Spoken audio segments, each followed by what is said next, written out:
Welcome everyone for another Creator Spotlight. Today is a different time zone, I know. We're trying to be flexible because we have a very special team with us today, joining us from another corner of the world. It's actually the team at Chaos Theory Game without my French accent.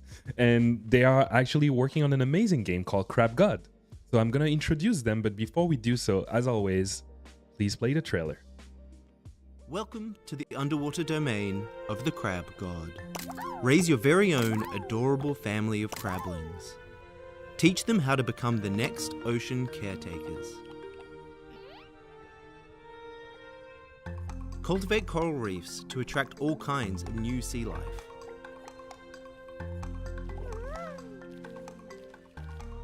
Take a journey through the vast ocean depths where new and even stranger creatures wait to be discovered.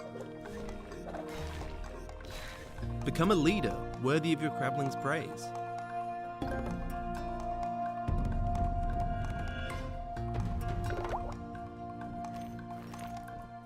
And make a real-life difference for our oceans as you play. Get ready to embark on your great migration to hatch the very next Crab God.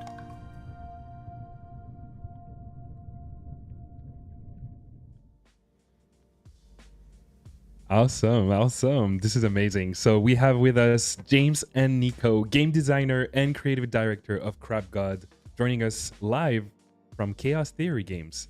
And before we even get into your presentations, guys, I think you won something special called the Unity for Humanity grant. So for those of us that don't know what it is, basically Unity provide funding and technical support for RT 3D games, real-time 3D games. And this year we're even partnering, I think, with the Inspiring Children Foundation. And these amazing guys won the reward. And we wanted to both celebrate that together today. Also learn a little bit about your game. But before we do so, Nico, maybe you can tell us a little bit more about yourself. Awesome. Yeah. Thanks so much for having us on the stream. I'm Nico. I'm one of the co-founders of Chaos Theory, and I'm the design lead on Crab God. So as you mentioned, we were the recipients of the Unity for Humanity grant program, which is really, really awesome. It's a program that helps support social change focused projects that are built using Unity and focused on real-time 3D. So yeah, we're really excited about that and happy to chat about that more later. Yes. What about you, James?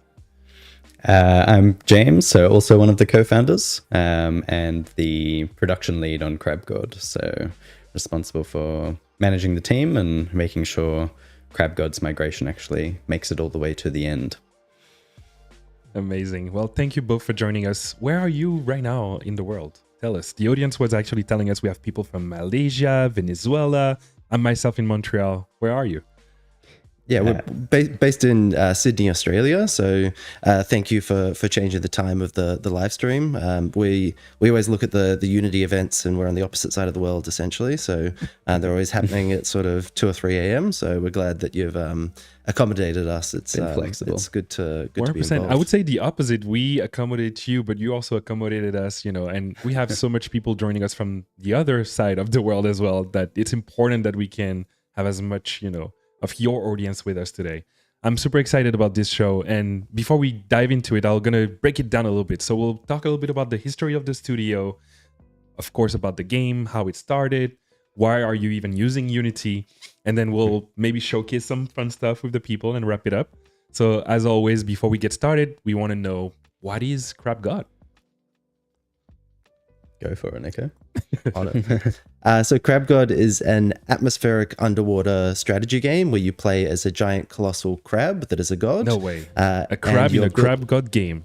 Yes, indeed. And you're nurturing a quirky colony of crablings. They're your followers, they're your worshippers, and they're also the way that you influence and shape the environment around you. So there's elements of base building and ecosystem simulation.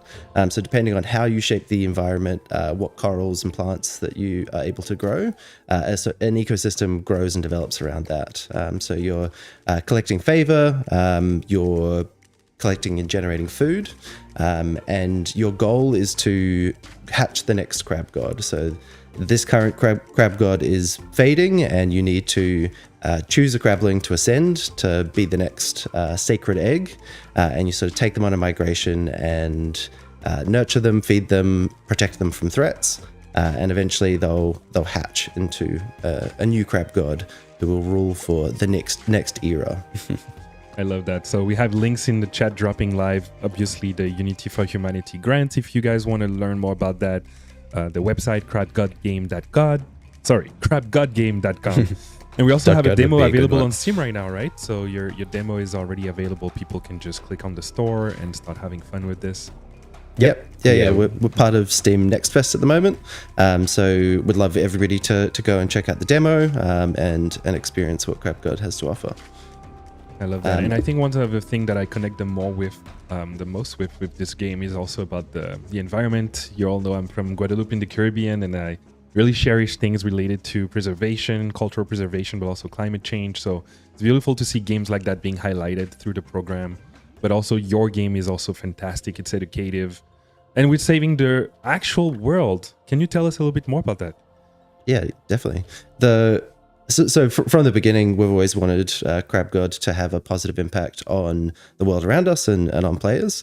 And as part of the Unity for Humanity grant, we've sort of expanded the scope of the features that we're able to include.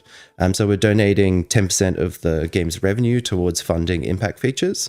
And then we've integrated those into game mechanics. So as you play, you unlock opportunities to support real world conservation actions. So you get to choose between actions such as saving baby sea turtles, cleaning up ocean plastic, or restoring coral reefs and planting coral fragments. So there's all of these different conservation focused activities that people can get involved with. And then the next set of features that we're going to be working on are around sort of social community focused goals that people work together collectively, and offsetting all of the emissions from people playing the game. We as a studio already offset all of our emissions from production, so the game has been produced in a really green way, but we are looking to expand that so that everybody playing the game is also included in that offset as well. I love that. We have two more people joining us. Betadino on Twitch joining us from Portugal, saying, "Hello from a humble dev. The game looks fantastic. I'm sure to try the demo." And then Martin joining us from New Zealand, not too far from you guys. Talking about ocean splitting. Saturday was World Oceans Day, right? So I'm sure you're in the middle of also kind of touring the world and trying to promote the game as much as you can. How does Ocean World Day connect to CrabGod's story? We are currently featured as one of the coming soon games in one of the Steam World Ocean Day sales, which is on at the moment, and I think lasting until the end of the week, overlapping with Next Fest a little bit. It's an amazing curated page organized by the Whale and Dolphin Conservation Group, I think based out of the UK, and funds from Steam games selling during that sale are going towards ocean conservation initiatives. How that fits into CrabGod's story a little bit. I mean, the game is obviously underwater and has a bit of a focus on the beauty of our underwater environments, and I think is a very apt setting for seeing the benefits of the beauty and biodiversity of nature. So I think we've been inspired by diving in the Great Barrier Reef in Australia and seeing some of these environments for ourselves, and I think also, it makes you a both great scuba setting for diving.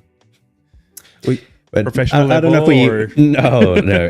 Entry level. Like, we both did some scuba diving on the Great Barrier Reef, but certainly would not call ourselves professionals. It must have been an exceptional experience, though, regardless of the depths. Yeah, it definitely was. Yeah, this is Yep. This is the third coral reef inspired game that we've worked on. So always had an affinity for that environment, and I think it's an amazing setting for games to take place in. Both alien and also incredibly real and interesting, fascinating, and sort of just an awesome setting that we really enjoy. That's a really right way to put it. There's definitely some alien creature down there we don't know about yet. And it's funny, like I was looking at the background visuals that you have with all the plushes and the octopus, the whale. So I wanted to ask you a little bit. So you mentioned that this is the third ocean-inspired game. Tell us a little bit more about your studio. Where did it start? How did it start? And what other game did you work on before? Yeah. Nico, myself, and our third co-founder have actually known each other since we're about 10 or 11 years old. So more than 20 years now. We went to the same primary school together. We went to the same high school together. So we've grown up together. And I think from when we were about 12 or 13, we knew we wanted to found a game studio and work on games. I think we had the name for Chaos Theory when we were about 13 in an MSN conversation back in the day.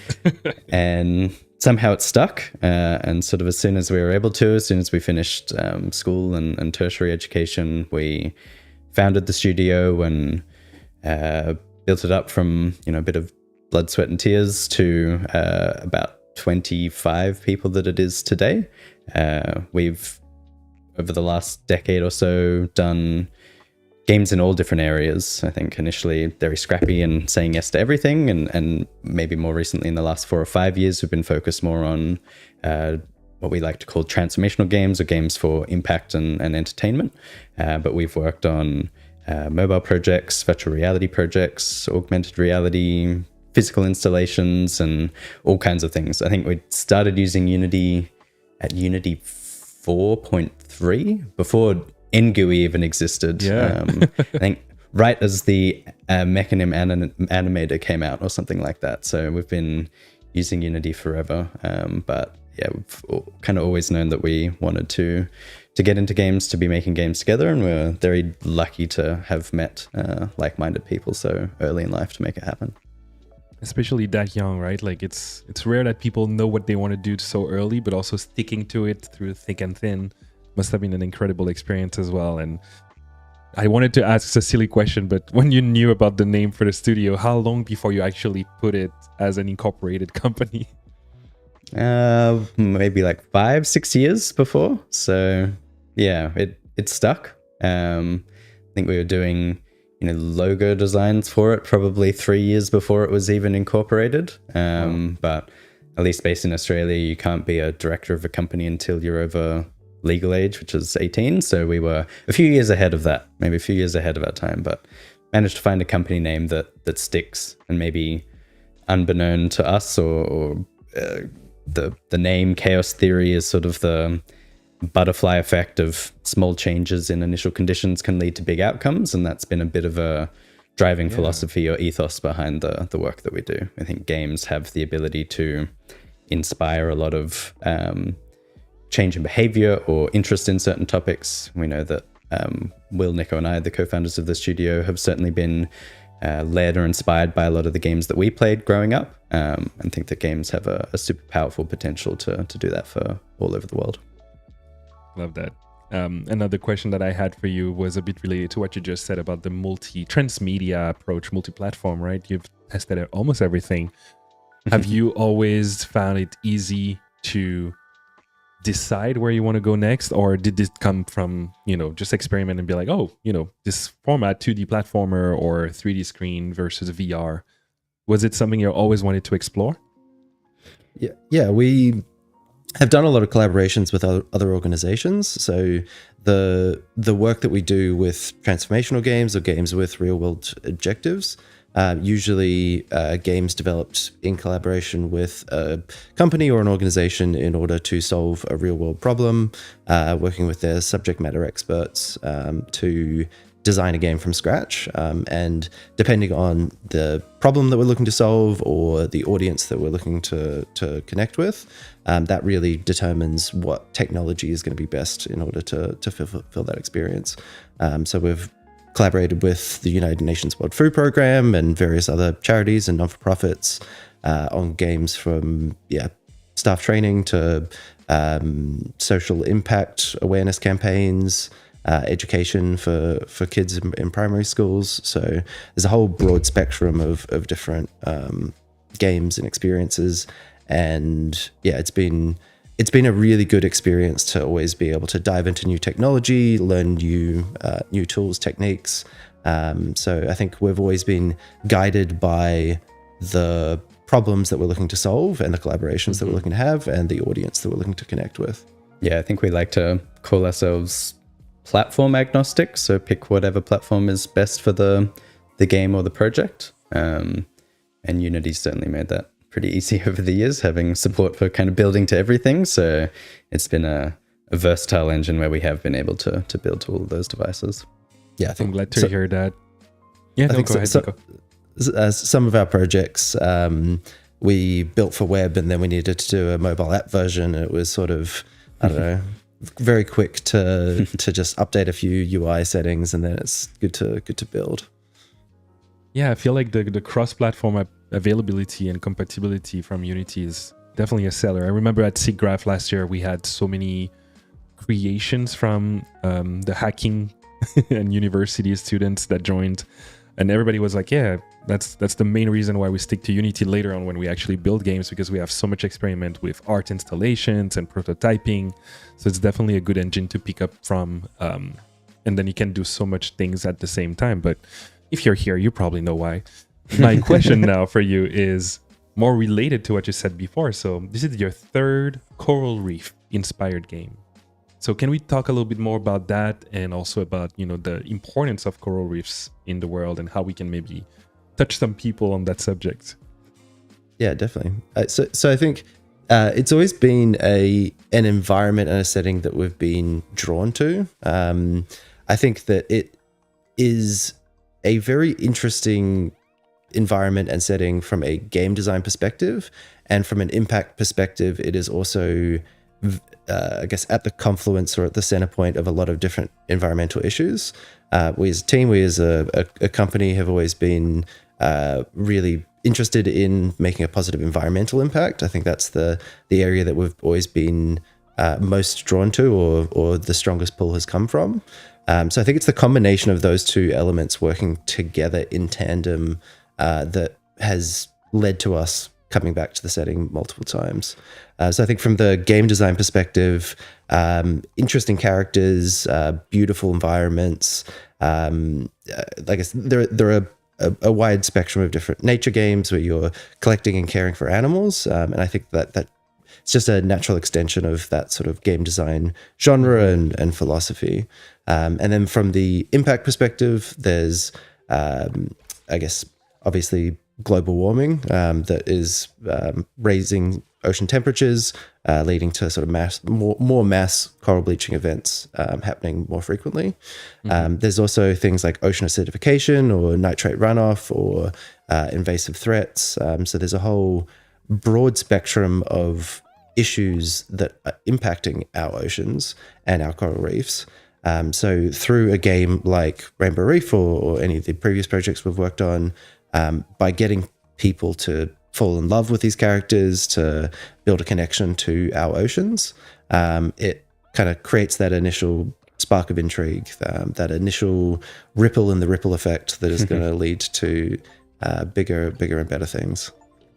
And it's true that there's this concept of also coming back to a game and always being in love with it and just reopening it. I feel like this game gives me this calm and serene vibe that is kind of pleasant to play, but also I feel like the game mechanics itself is another way that you attract people and make them feel the impact that they have. Someone in the comment just asked, what plans do you have? And maybe we'll touch based on that maybe later on more in depth, but I like to pick up questions like this sometimes. What do you have post-released as a plan for a game like this to continue making transformational change with it, like in terms of DLC maybe, etc., compared to another game that is less of an impact focus, for example? Yeah. We certainly have lots of ideas for ways to expand Crab God beyond the initial launch. Certainly have been discussing and making plans around expanding the potential reach of the game, so expanding to other platforms. We have ideas for DLC and other options that might touch upon the game's sort of core mechanics and story in different times or eras. We plan to support the game post-release with additional traits, blessings, and levels, additional contents that players are able to experience across their migrations and across their journeys. And yeah, we're really looking to also be guided by our community and some of our player feedback after launch for what our audience is going to find the most valuable and stick that closer to the top of our list. Yeah, I couldn't stop from looking at the stickers on your on your jacket as well, and like you can tell the community is huge. I have the stickers from the Crab God from GDC, my manager in the team as well. Yeah, the Crab God stickers get around. Yeah, but we've got some little worshipper patches on our jackets as well. Yeah, I feel like that's the power. Oh no, sorry. Go ahead, Nico. Yeah, we should be at Gamescom this year. So if anybody's looking for more Crab God stickers, looking for stickers, then that's a rendezvous. Come find us. Yeah. And I guess expanding on what James was saying with the post launch support, I think for immediate term, we're really looking to listen to the community and refine the experience that we've developed. There's also the Unity for Humanity grant, which is allowing us to sort of expand the impact features that we're developing. So as I mentioned, sort of the community challenges or the ability for people to work together towards larger single impact goals, as well as some energy tracking technology that we're developing to more accurately estimate the offsets that are required for the people playing the game. So those are two post-launch features that we're sort of working towards. That's a huge thing you just said. I need to pause on that. So you're saying that by playing the game, I can measure the impact that I have on the environment. Yeah, definitely. There's a impact dashboard in the game, and we're looking to expand that to put it online as well. So essentially all of the impact actions that players contribute to and that are funded through the game's revenue are tracked and have certificates that are associated with them.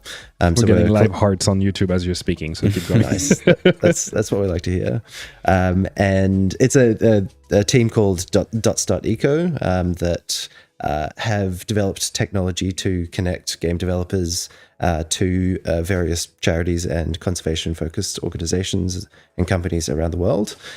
So it's really designed to make it really tangible and to bring people into that journey of conservation. Yeah.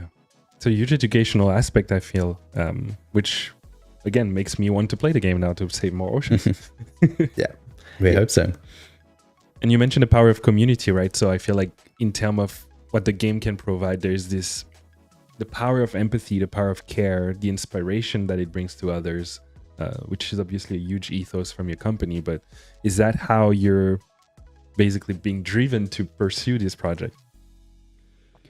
Yeah, I think part of our game design approach or philosophy, at least at the moment, is to look at some of the United Nations Sustainable Development Goals and pick a game idea that's maybe going to touch on one or two of them. I think maybe over the next decade or so, trying to get a whole portfolio of projects that's focused on different ones. That would be amazing. Yeah, I think we certainly have a care about the environment and the future of the planet that we live in, and want to see what we can do about that from our seats as game developers and game designers. Games are one of the biggest entertainment, if not the biggest entertainment medium in the world, bigger than sort of film and music. And there's 3 billion, what's the last Unity report? 3.5 billion gamers or something around the world. So massive reach, massive potential. And I think if we can inspire a few hundred, a few thousand people that play Crab God to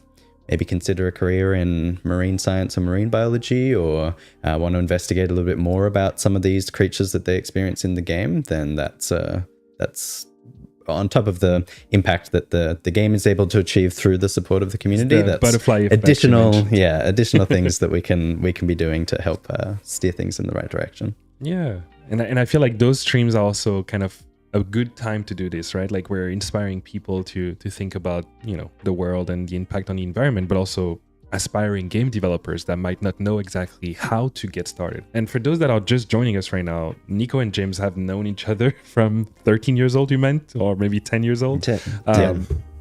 the game started 3 years later. It took you 3 years to come up with the idea. But it's funny. I have my best friend in the chat right now. He likes to support whatever I do. And I've also met him very young in my days. And he's a huge gamer. He loves video games. And we always thought about, hey, if we made a game, what would be the, what would be the theme? And I think what you said before about this concept of thinking about the UN problems that we can actually solve and bring both something to the world that is positive while also fulfilling your desire to make a game is an absolutely right way to approach that. And that is, I think, a good segue to the next part where you tell us more about how you prototyped Crab God, how you thought about the idea, how did it start? Yeah. Would you like to take this one, Nico? Sure. So yeah, it's been a interesting journey. So we have been in development or started coming up with the initial concept 18 months ago, 19 months ago. Some time ago. Initially we, I guess, put a call out to our entire team. So we accepted ideas and pitches from all of the team who is at the company, and then did some comparisons, did some analysis on which ideas we thought were the best fit for the studio, what real world problems we could sort of link them to, and evolved the idea that is Crab God from there. Our junior game designer is the one that put forward the initial concept that has since grown and evolved into what Crab God is today. The initial concept didn't have any crabs, so as soon as we added crabs, it really fixed all of the design problems and sort of God. emerged from there. Yeah, exactly. Yeah. And one of the, I guess, initial core ideas was around being inspired by God games. Myself and a lot of people at the studio have very fond memories of playing various types of God game, and drew that inspiration into the initial design for Crab God. And I'm raising all of this in context setting for the prototyping process, because developing a God game or inspired by a God game, it's a really hard balancing act between automation and indirect control with player agency and having enough mechanics and things to do. So it's been a very interesting development where we've gone through a number of iterations on the core gameplay loop, just trying to get that balance right of having experience where you feel like a guardian or a custodian of the ocean, while also having a lot of player agency to shape the game and influence how events turn out. So that's been an interesting learning experience, and it's been good. I think with all game development, it's prototyping is king and iterations are king. So I think we're really happy with where we have gotten up to at the moment. There's a nice balance where you're sort of assigning roles to your crablings and you're identifying tasks that they can be doing. So you're kind of overseeing what's happening, but the crablings themselves will have some intelligence in order to follow out your actions and do what's needed to shape that environment. Yeah, I think we're on gameplay loop 4 or 5 at the moment. So I've certainly thrown out plenty of bad ideas or things that didn't work. A lot of Any you want to call out, like even if it's completely shameful.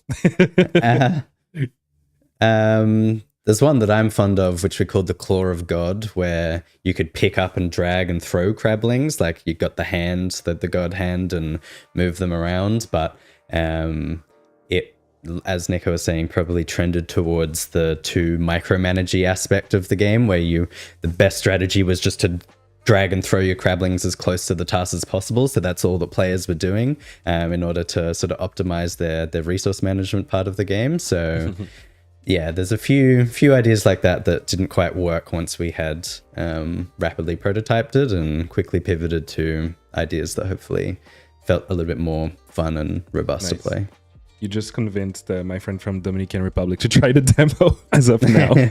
He's like, what? We can grab crabs and move them around? Let's go. It's funny because now I'm thinking the way that you're prototyping and deciding like what to keep or not. Do you have like a compass or a method that you can share with maybe aspiring developers or that can inspire others to kind of do the same for their own game? We have a series of reasonably well considered design pillars to sort of guide decisions around what features might be good for the design of the game versus what might not actually be helping. But I think the real answer is that playtesting is king. We do a lot of playtesting internally within the team, and over the last 6 months in particular, we've done a lot of external playtesting with players all around the world. Some Steam playtests and some closed playtests, some closed betas, stuff like that. If we're working on a new feature, and especially if it's something that's part of the core gameplay loop that needs to be great, and the internal team is coming away from that being like, yeah, it was cool. That's, not good enough. The bar needs to be like, I want to keep playing. That was super fun. Really get into it, see how it could be improved or things like that. Prototypes are always a little bit rough around the edges, but if the internal team isn't super excited by the prototypes that we're developing, then we know that we need to go to that next level. So a lot of iteration. Just don't give them a jacket. Yeah, exactly. This game is good. Get the carrot on the stick. Do you want your jacket? You gotta buy now. No, but jokes aside, that's a strong feedback. And someone in the comment again saying, "Fall faster." Always solid advice. It's true. Like the faster you get to those decisions, the faster you see how people are reacting, the best you can implement them. And so this loop of being able to test is obviously very core to your technique and to your method. Yeah. Again, and Nico in the comments saying, "Thanks for making a demo available. Too few of them recently." Well, probably not this week with Next Fest. I think there's almost over 1,000 games that have suddenly dropped some demos that you can play. But yeah, I think maybe developers are saving their demos for the 3 Next Fests every year now, because that's one of the better opportunities to reveal them, I think. Awesome. So what's next in terms of the traction and maybe how the game and the demo is moving to the next steps for you guys? We are very close to our planned release date, actually. So we are having our 1.0 release on Steam and on PC on the 20th of June, in another 9 or 10 days. So sort of very quickly after Next Fest finishes, the game should be available to buy and to play. We've got a lot of events this week. We've got a lot of little polish, bug fixes, stability improvements that the team's squeezing as much in as possible before then. But yeah, that's sort of our main blinkers on and focus for the next little bit. I think beyond there, some of the stuff that I was mentioning earlier around really listening to the community to figure out what's going to be the most important things to prioritize as new things to add after the game is released, but continuing to look at the game's potential reach, and with the support of the Unity for Humanity grant, continue to expand our impact features in the game with some community rewards and other sort of game usage tracking to follow in some of the updates that we have in the months following release. Awesome. In Just 90 on Twitch saying, "Game looks cool." Nice. That's always nice to hear. Yeah. So far, no hate. Like, I want people to actually test it and tell us if it's crap. We want to know. we do want to know. Yeah. People don't really hate crabs, so we got that going for us. Yeah, it's interesting. The crab games are having a bit of a moment at the moment. Just a lot of high profile crab games coming out recently. And yeah, when we initially came up with the idea, it was sort of God game inspired. We knew that we wanted to have some sort of player avatar.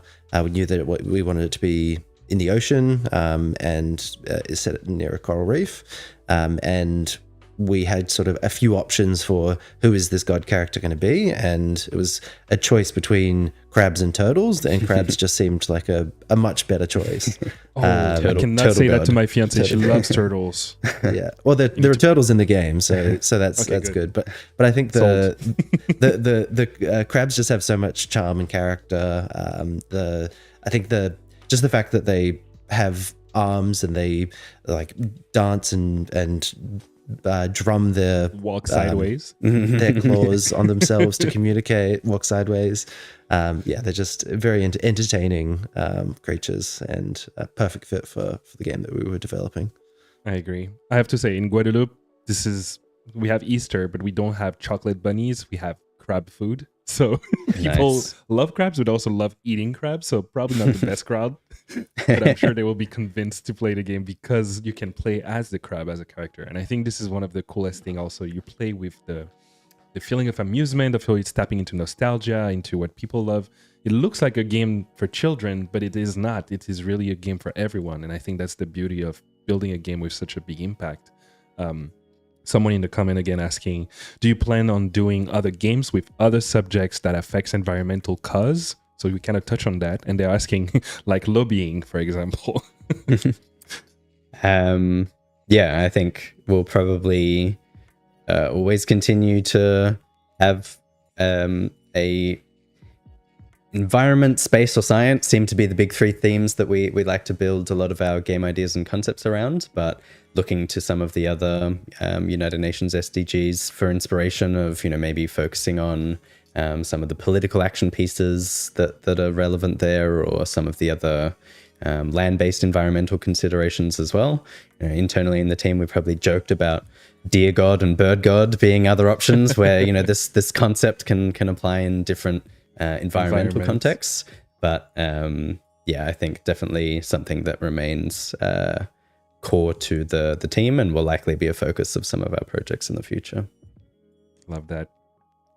Shall we transition to the next part? Talking a little bit about the engine. So why Unity? As I mentioned before, we've been using Unity for what feels like forever, 11, 12 years or something now. I think when we initially started developing games, we were working in Microsoft XNA. And you had to load, it was all 2D, had to load all of your sprites in via string references and stuff like that. So jumping into an engine that had an editor was a big deal back then. Yeah. And I think at the time, Unity was the most fully featured sort of competitor for all of the engines that existed and seemed to be the best thing that fit our needs. What I think over the years, key features that made you like, that's the one? Actual support for 3D was a big one at the time. Not a lot of engines could do that. Remember, we were experimenting with one engine that just had like a hard bone limit of 8 bones that it could display on the screen at a time. It's like, oh, okay. Will, our other co-founder, was, I think he was writing shader code or something, and he showed me the model. He was like, "It looks really weird. I don't know what's wrong with it." And it was like drawing it inside out, so like, you could only see the back faces, and it was just very, I don't know, a lot of work to get things working. Essentially, that's true. I think a pretty robust editor and some good tools around animation and physics were important. 12 years ago, that was definitely a competitive advantage. And the sort of multi-platform promise and support became increasingly important for us. Initially, we focused on a lot of games that were more for mobile platforms, and being able to have your one code base that could build to both Android and iOS was a big deal.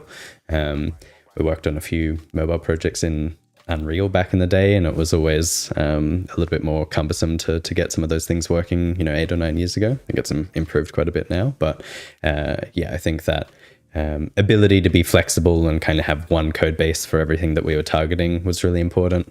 Most of our dev team's been able to stay, mostly focused on C# with a bit of JavaScript focus for some of our web-based elements, but I think that's been really good for building up some core skills and expertise in the team. Some of our senior team members really know Unity inside and out and know how to tweak it, know how to break it, certainly a lot of the time. And I think we've built up a pretty robust set of tools that we use across all of our projects that's really Unity specific and helps our team be super efficient.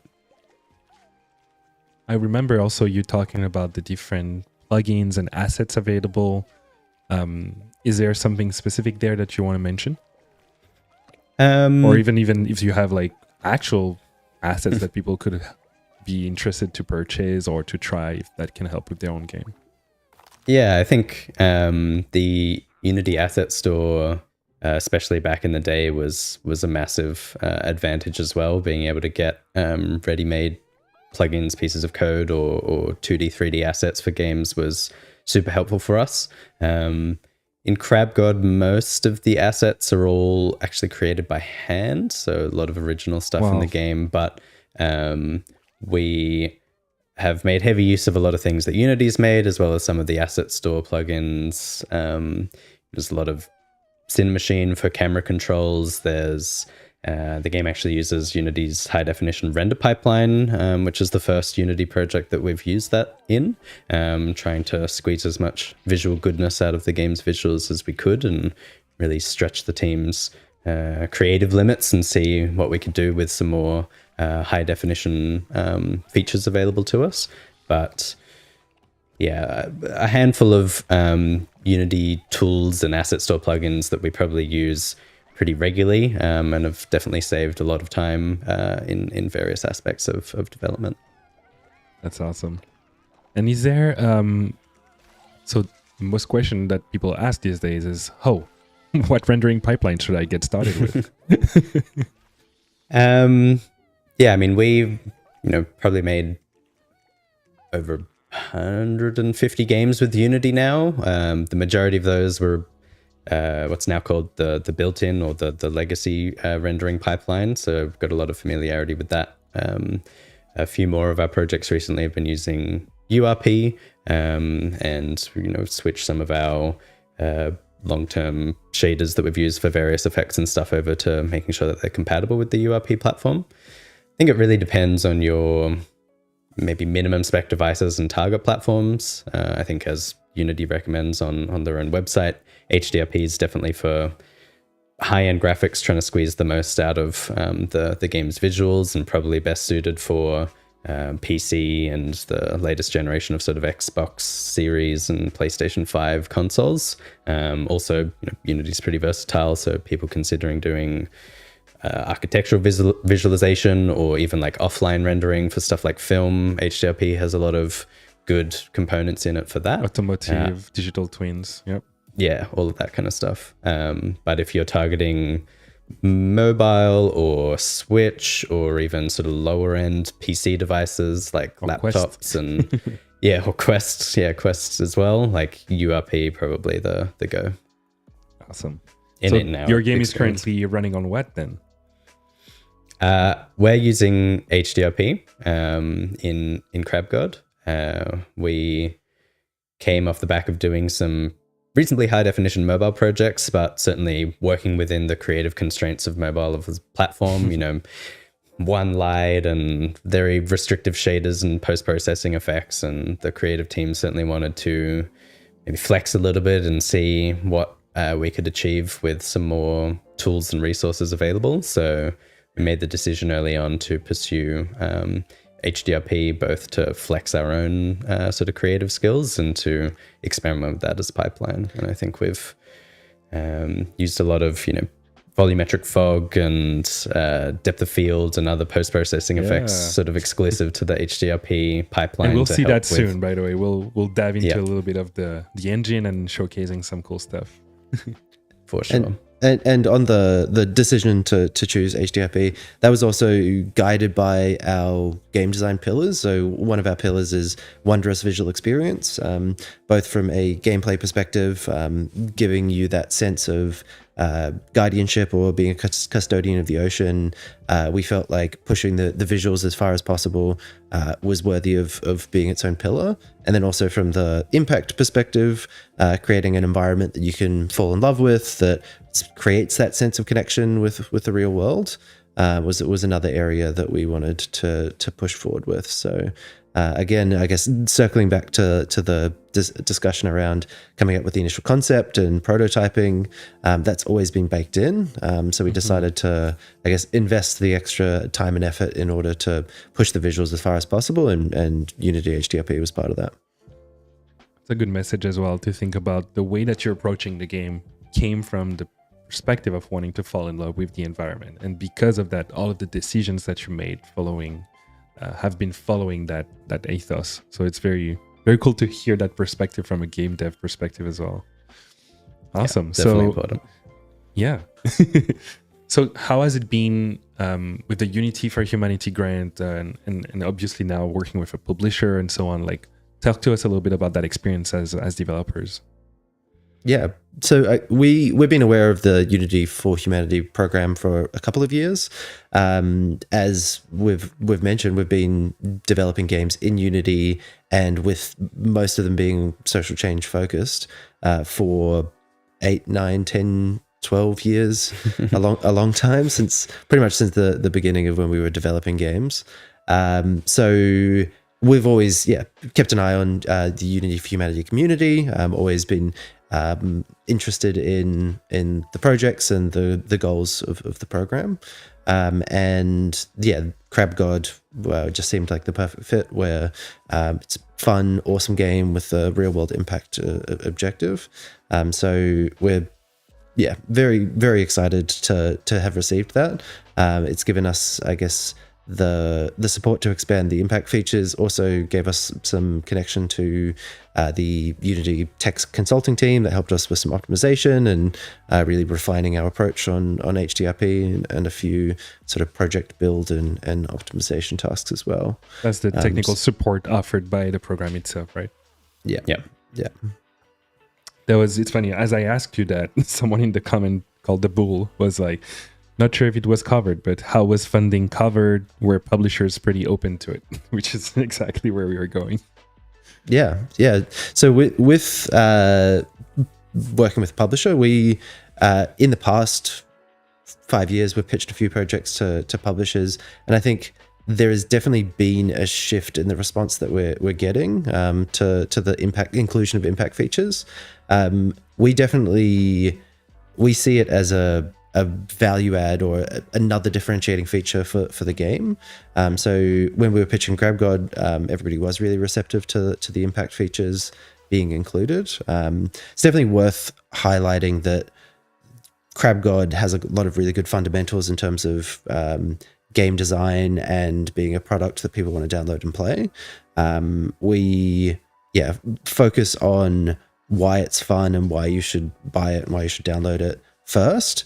And the impact objectives are, I guess, really important from our perspective, but it's a icing on the cake from the communications perspective, where it is a really great element, but the fundamentals have to be there to create a good game that's compelling, visually captivating, has cool, quirky crabs and all that good stuff. Yeah, and I think our publisher, Fire Squids, really saw that really clearly basically right after we pitched, and were really on board with that being one of the key differentiating factors of the game. So important to be clear about vision and goals with between sort of developer and publishing partners very early. And sticking to Fire Squid were like that. Sticking also to what matters here, what's important. And I think that's very honorable to be seeing that you've been through that and that you maintain that vision and that it's still transpiring within the finished game. Because it's true, like a lot of people are sometimes stuck into, hey, how are we going to market that? What will be the differentiator? And sometimes maybe falling into UX dark patterns or other ways to kind of attract people, versus literally just a good cause with a good message and a great community behind can also get you there. And you're the proof of that. So I would say congratulations, but also thank you for paving the way for others to follow through. Dave in the comments saying, looks clean, I like the kelp lighting. Yeah, definitely. Kelp forest, super pretty. Definitely one of my favorite biomes. When we were initially doing the design for the different biomes, our creative lead, Jen, was saying that we don't just want to make a blue game. Like there's so many underwater games, so many ocean games have a lot of blue, which is fair enough. But I think if you're actually immersed in this environment, there's so much diversity in the color, in the aquascapes that you're able to see. So every single biome is being pushed to sort of the extremes, where there's the bright sunny shallows, which is what you typically think of when you think of a coral reef. Then there's the kelp forest, which is sort of very misty forest sort of atmosphere to it. There's the caves, which is spooky and dark and gloomy. There's the brine pools biome, which is bright and vibrant and pink and kind of like being on Mars or being on another planet. And then the last biome's a volcanic biome, because every game needs a volcano level. Yeah. If With you the have fire to and publish a brimstone. game on an island, you need that volcano. I think this is amazing to also hear from you about the difference between those different biomes, because people might be like, oh, it's just underwater, it's going to be the same all around. And no, there's more diversity underwater than on water outside of it. And so it's great to hear about the content we might discover. Kieran is asking, is it similar to a side-scrolled version of Another Crab's Treasure, I guess, which is another crab game? It looks nice, has great aesthetic. Thank you. Probably not too similar. I think Another Crab's Treasure is a bit more of a Souls-like, sort of like action combat from the Aggro Crab team. Similar in the fact that it has crabs, but more of a focus on sort of strategy and a little bit of roguelite elements in Crab God. So yeah, the game it would be most similar to is probably Kingdom, which is a side-scrolling micro strategy game where you sort of explore and build up, has tower defense elements in it, which is a game that a number of people in the team really loved and enjoyed. Loved the simplicity, the beauty, and I guess the approachability of the strategy in that game. So we've sort of built on top of that and combined it with a number of other genres and game elements. Awesome. Well, talking about the actual levels, can we talk a little bit about how you designed that part? My understanding is that they are procedurally generated. Yep. Yeah, that's right. All right. So let's dive into this, I guess. Yeah. Do we want to potentially switch over to our view of Unity to see that? So we're looking in the Unity editor at the moment, and So now you're live with the editor. It is you moving around. That's me right now. The game's fully 3D, so all the assets are in 3D, but you can see some of our I guess smoke and mirrors with how some of the foreground and background assets are all composed together. And one of the cooler things about Crab God, we think, from a design perspective, is that we have built this sort of procedural level generation system. And so you can stick a bunch of configuration in a configuration file and then whack the generate button a couple times, and you're able to generate these different levels that combine some of the visual elements together and produce all of these different configurations from different biomes.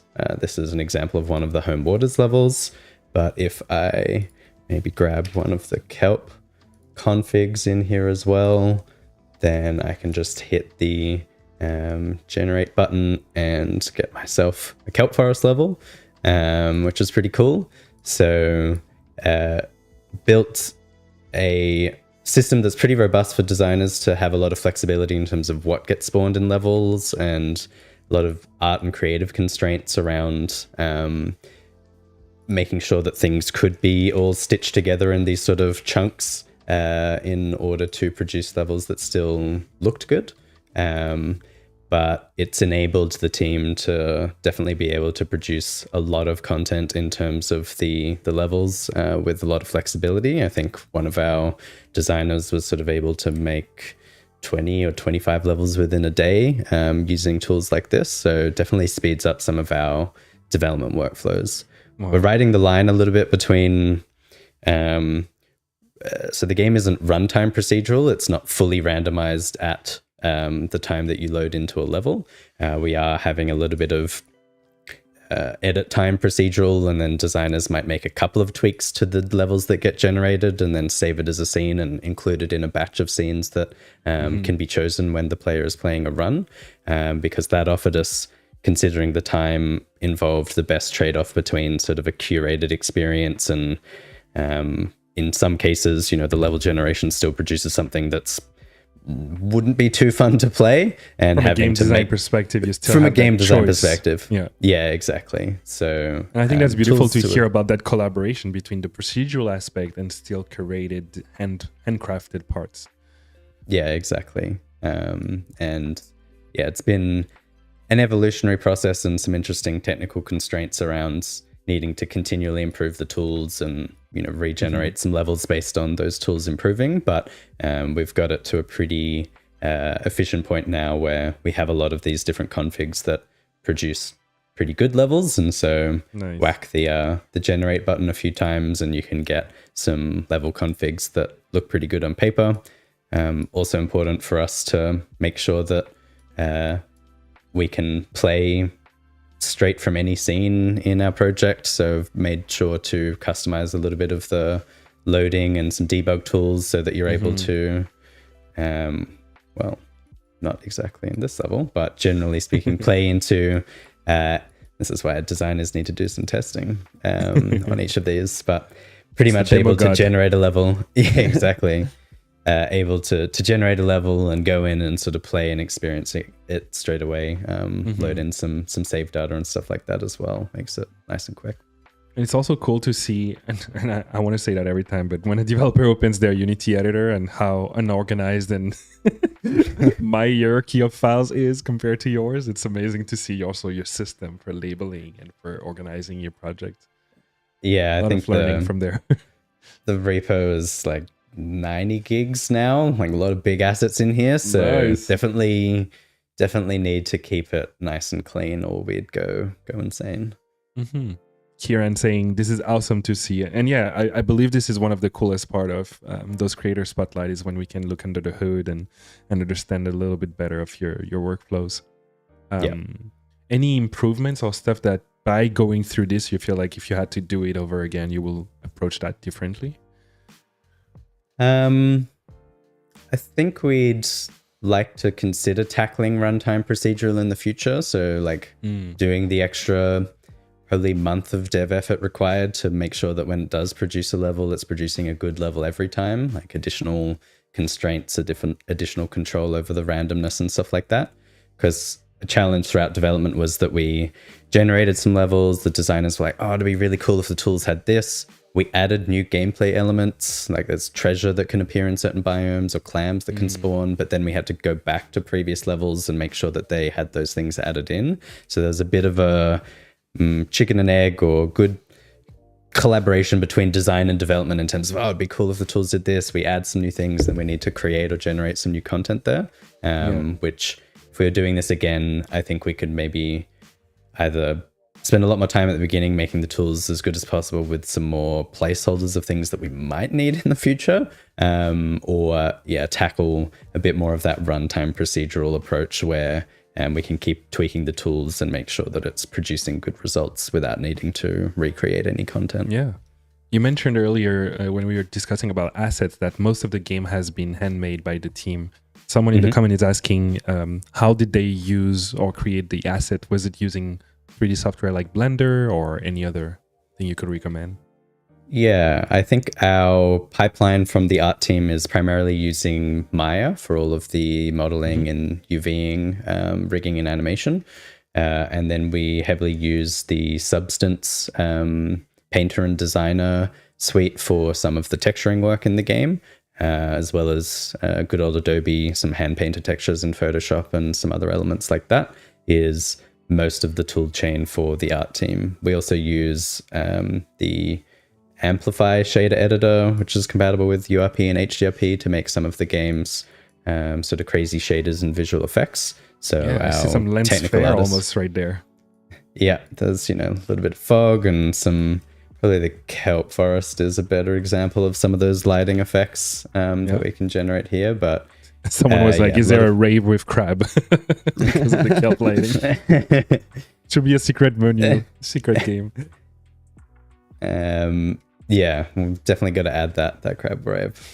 We're seeing a lot more lumen lens flare. Big old sunlight in the distance. Don't zoom out too far, but see a lot of that sort of peeking through all of the giant kelp in the background and filtering through to some of our foreground elements and water caustics. Love the caustics and stuff like lighting as well on the floor, on the surface. Yeah. Amazing. Any hacks, like stuff that you can only do from your editor perspective, like game hacks or from the debug menu maybe? Yeah, yeah, we our technical lead on the project is super keen to make sure that we're saving as many seconds as possible as we can throughout the day, and builds a lot of great tools to make it easier to work on Crab God. You know, we've been having a team of about 10 or 12 working on the game for 18 months. It's a bit smaller in the beginning, a bit bigger at the end, but you know, a few seconds in certain tasks by that many people by that many days adds up to a lot over time. So we've customized the editor a little bit, which you can see here, to, you know, automatically load into the first scene in a build to simulate like a fresh launch. You can load some of the scenes that we commonly use automatically here so that you don't have to go looking in the project for them. We got like a little scriptable object viewer to just go and find all of the different configs in the game nice and quickly without having to search for them. Probably one of the cooler tools. We have a pretty robust debug menu and development toolkit. So you can launch into any of the levels here and start playing the game from any scene. But we also have this debug menu with some game hacks where text is going to be a little bit small, but we can sort of like spawn anything into the game. Now you're the Crab God. Yeah, exactly. Super God mode. Everyone's favorite tool, the like hold F1 to speed up the game by 10 times button to test things a little bit faster. Button to just spawn more and more crabs into the game, watch them sort of do their little automated behaviors. But yeah, super useful tools here to make it easier to test really quickly. We've got some stuff in there that helps us monitor some performance in builds and stuff like that as well. And the QA team can use some tools in there to just create Jira tickets or send bug logs directly from the game as well. Oh, that's super cool. So you have a Jira implementation as well. I think one of the stream we had recently, him showed us a Notion implementation, and so you guys have a Jira one. Yeah, exactly. Awesome. But just things that, you know, save 5 seconds here or there every time you need to load into a scene adds up a lot over time. Things that mean you don't have to go searching through the project to find certain files that you keep looking at or changing is super useful. And yeah, making sure that you can sort of jump into the game at any point. We've got some custom like save file loading tools here where we can load into the game at different points of progression.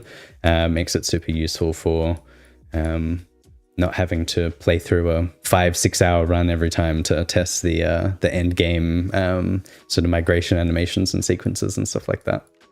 I love that. Someone in the comments said, "This was a treat. Thank you guys. Great job." And then Elliot Video Game, "The guys like Chaos Theory are awesome and the game is very fun." Thank you very much. I've used a weird voice there, but that's not your real voice, Elliot, I'm sure. No, this is fantastic, guys. And thank you for showing us also the inside of the guts of the crab. Yeah. We call it the no in Creole. It's the meat that people try to get out. Yeah, the juicy parts. Yeah, exactly. This is amazing. I'm fanboying here. Like I have the demo from a while since we started talking about making this stream, but seeing this makes me even more excited about the final release. So I know it is almost time to say goodbye. So before we do that, we have a couple more treats for the community. You know, some tips and maybe important links and things that can help other people that are using Unity or that are aspiring game developers. Yeah. So anything that you would say is a must, or maybe a resource that you have heard about that you would like to shout out? For aspiring game developers, I think the most Dave useful... is like, yes, please. We'll get to it, Dave, I promise. The most useful advice I've come across in the years is just to make things, and also importantly to finish things. I think a lot of people earlier in their careers like to start a lot of prototypes and make, you know, a few different ideas, experiment with a few different areas. I think that's great, but one of the core skills in any professional team or professional capacity is certainly the ability to finish. And the difference between like a prototype that works okay and pretty good and can be play tested a little bit versus, you know, a game that it can be uploaded to stores and has all of the considerations around marketing, promotion, localization, platform support, optimization. Like there are so many things that go into that process of making something really ready for players and something that players would be happy to pay money for, that are really, really important skills that if you only do a bit of a prototype there and then stop, and a bit of a prototype there and then stop, you don't get a chance to hone some of those skills. So fail fast for sure, but also make sure that you see your projects through and release things. That's maybe not stick to every prototype you have to create, and especially if you're very early career, it's good to experiment with a range of different plugins and range of different genres and get exposure to some of those things. But if you really want to hone your craft, finishing things is finish things. I feel targeted personally, so thank you for this reminder. So many prototypes. And then I'd say from a impact game perspective or a transformational game perspective, there's a great resource out there called the Transformational Framework, which I believe was developed by Sabrina, somebody who worked at Shell Games. So yeah, if you just Google the Transformational Framework, you'll find it. There's a free PDF online.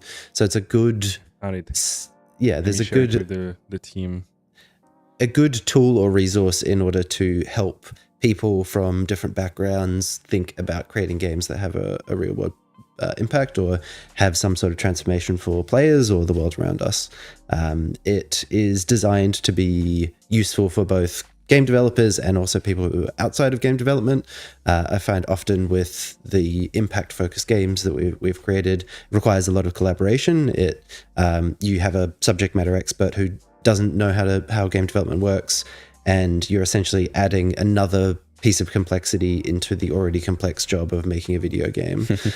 So you don't only need to be doing art development, sound, QA, design, production. You now also have to be an expert in coral reef ecosystems or whatever goes on top of that.